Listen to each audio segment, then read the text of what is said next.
In case of ship damage, it's crucial to act quickly and follow standard procedures to ensure safety, minimize damage, and comply with maritime regulations.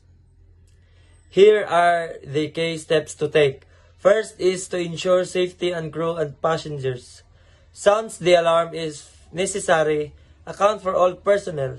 Administer first aid if there are injuries. Prefer lifeboats, life rafts if evacuation is likely. Second is assess the damage.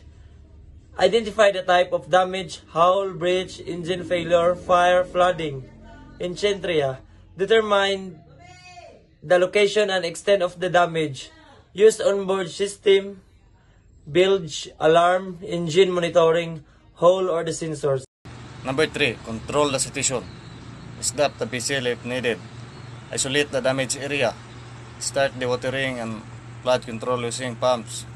Shut down affected system if you will power. Notify key parties. Inform the bridge master immediately. Notify Coast Guard, port authorities, or rescue coordination center. Report the ship company or operator. Make entries in the logbook. Take corrective action. Carry out temporary repairs if possible in patching a hole. Adjust ballast or cargo for stability.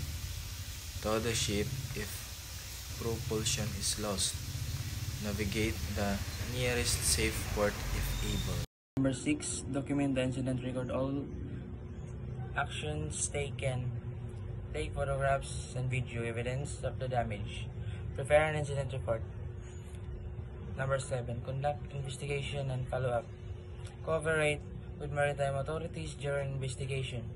Implement corrective, preventive measures to avoid recurrence.